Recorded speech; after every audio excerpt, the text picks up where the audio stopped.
Hey everybody, you're watching this. We're having our Wednesday night service tonight at 6 p.m. and we're doing something different tonight. We're going to try to, cultivate for our 2024 vision, cultivating flexibility. So the title of tonight was Be Prepared for Anything. So what we're doing tonight is we are watching an episode of what's called The Chosen. The Chosen is come out a couple years ago. They're still making seasons following Jesus's life and giving a different spin on it. It's very well done. I really enjoy it, and we're going to be watching episode 8 of season 1. This is the finale of season 1, where the climax is Jesus will meet the woman, the Samaritan woman, at the well. And so one of the things that The Chosen, the first taglines that they had making this series was they would say, get used to different. Get used to different, because Jesus was bringing something different to the world. He was bringing what the Pharisees and religious leaders would think. And Jesus was, he would say things like, I don't desire sacrifice, I desire mercy, quoting Hosea 6:6. And so he's not differing from the Old Testament, but he's differing from the culture. He's different from the world. He's kind of turning things upside down. And so that's one of the big things The Chosen is emphasizing. The second thing that if you've watched The Chosen, or wanting to after you see this, if you can go to it and watch it online at home tonight, as we're going to be watching it here at the church. You can go to, just type Google The Chosen, and you can watch it on their website. Let me see where it streams from. It might be on Amazon Prime online. Let me see. The Chosen, watch online. Yeah, thechosen.tv. You can watch there. Season 4 is about to come out. It's in theaters right now. And so, yeah, I think it's really, really helpful.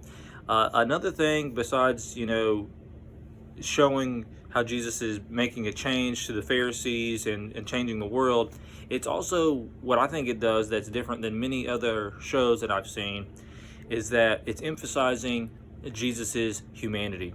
Now, we believe Jesus is fully God. He's truly God. He is the creator of all things, but Jesus became fully human. He had to eat, sleep. He got tired. He died in the flesh. He became fully human. And so I think The Chosen emphasizes both of those things really well, and especially his humanity. You'll watch The Chosen, you'll see him laugh, you'll see him joke, you'll see him get tired and weak and sad, and just the range of human emotions. And so I think that for me, when I first watched it, that was impactful for me to see, just to realize when I'm reading the scriptures that Jesus was fully human, because we so emphasize his divinity, he is God, which is good, but I think we don't want to overemphasize one or the other, but see it as who Jesus truly is. So I think that's one thing The Chosen does really well. Now, I know some people, I've talked with people, and I have friends, good friends, that do not like watching The Chosen, and for a variety of reasons, that is fine. I think this is an issue of conscience. So the issue of conscience means that Christians can disagree on this. It's what you feel led, what you think is right and wrong. The scriptures are not, I would say, clear on this. And the issue, there's a couple issues at play. The first major kind of theological issue is the issue of people thinking that you cannot depict Jesus as anyone. Like, you can't have Jesus in a play or a skit, or you can't make artwork of Jesus, because it would be breaking the commandment, do not make an image of God, because Jesus is God, right? But this goes back into what we're just talking about. Jesus is also fully human. And so people saw him, people saw God. So to make a image, to have someone play Jesus in a movie or a skit or a play, I don't think that breaks that commandment, because it's not trying to depict the spiritual being of God, God the Father, I would say, or God the Holy Spirit, but it's depicting what Jesus might have looked like, what he could have looked like as a first century Jewish man.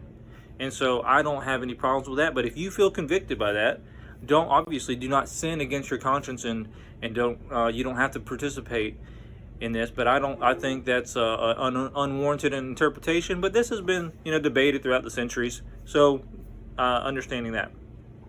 The second thing that you might see if you Google or hear about The Chosen is a lot of things what I would call background information. You would hear, well, who is this producer, Dallas Jenkins? What does he believe? Where are the people coming from? And those are all valid questions. And I would just say this.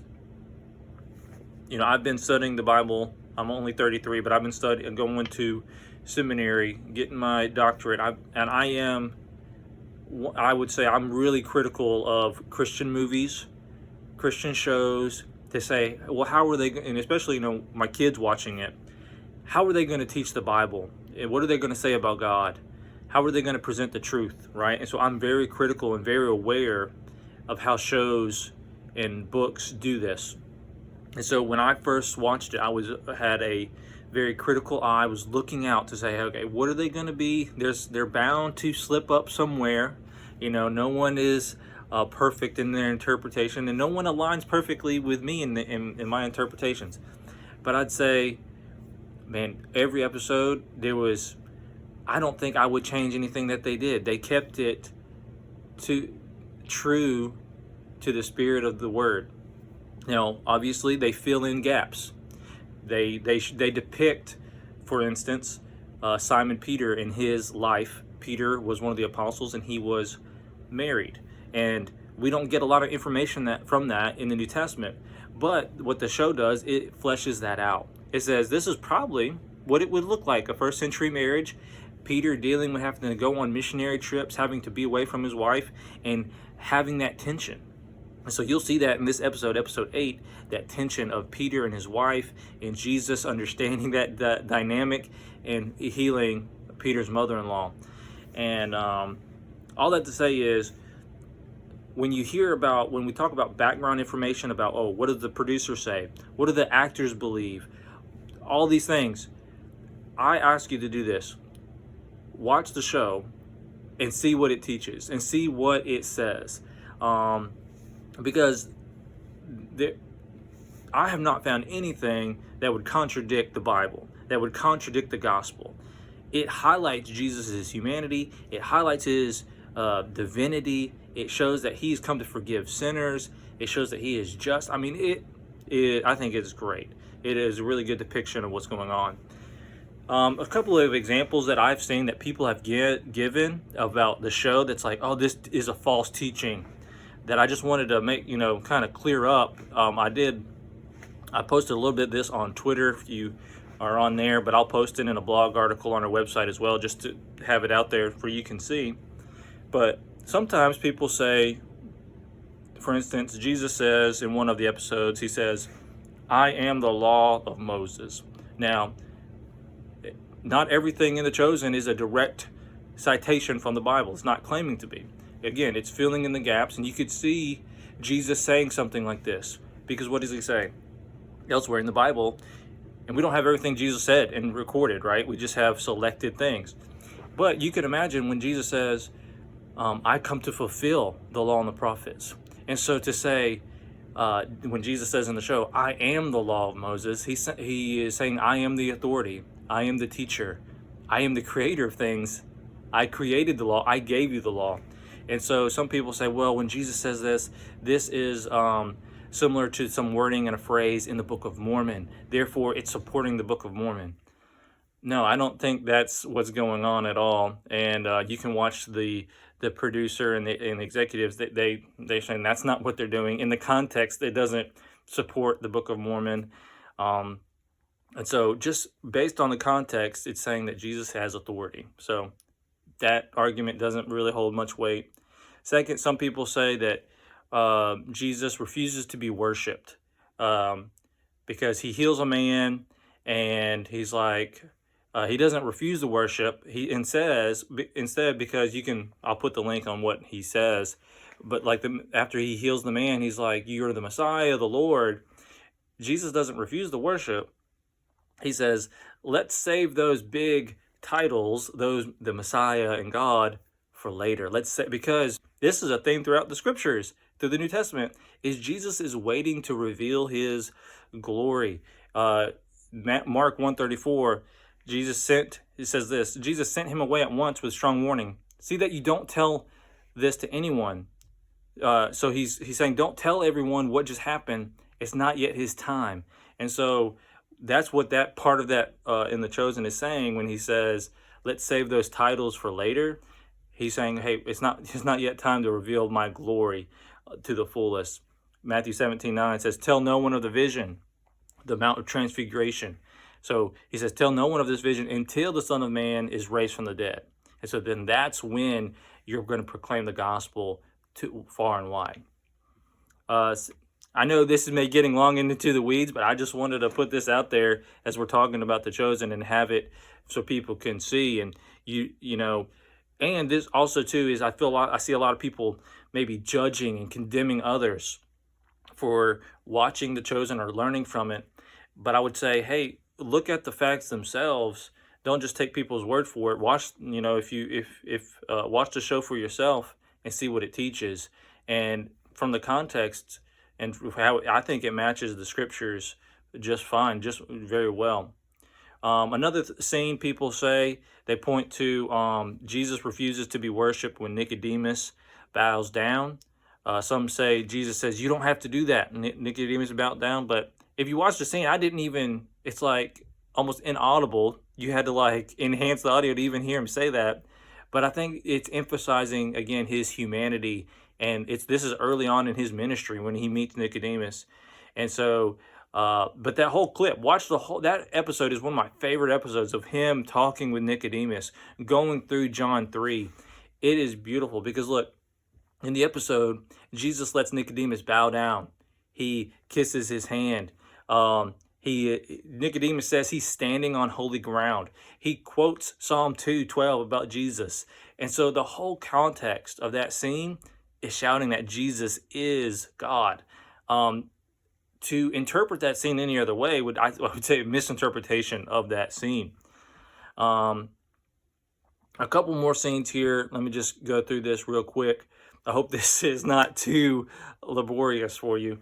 In one other scene, it says Jesus in The Chosen tells a religious leader to follow his heart. And, you know, we don't want to follow our heart because we know that our heart is corrupted above all else. And so people are like, oh, this is a bad teaching. But Jesus actually doesn't say that in the scene. That's what, you know, the commentators want to say. He says, he's talking to Nicodemus here. He says, what does your heart tell you? And so Jesus was asking a question. It was meaning to teach him, meaning to teach Nicodemus something and guide him to the truth. Jesus often does that, asking people questions as a form of teaching. So again, I feel like people are just grasping at these one or two phrases or sentences to try to disrupt or to put it in a bad light for whatever. They might have good intentions in doing that. I'm not saying they're not.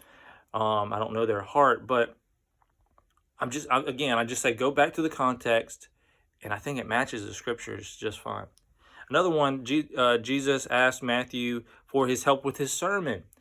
Again, I think this is a beautiful picture of Jesus's humanity. People say Jesus would never ask for help with his sermon. He is God in the flesh. He would not need help preaching the word.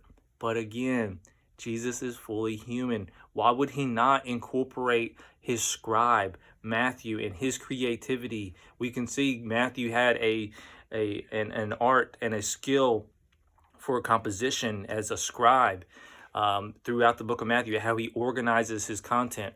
So again, Jesus getting help to prepare his sermon. You know, in the Bible, it talks about Jesus growing up, learning how to speak, learning how to talk, learning how to walk. So could he not have learned how to preach just like any other human? So yes, he is fully God. So he would be teaching with authority, but as the presentation and as the speaking as a human, he would have to, I think that would be just what Jesus would do, even though the scriptures don't tell us, oh, he got help from Matthew. It's totally possible. So it doesn't contradict the scriptures again. How many? I got two more scenes that people point out. Thanks for staying with me.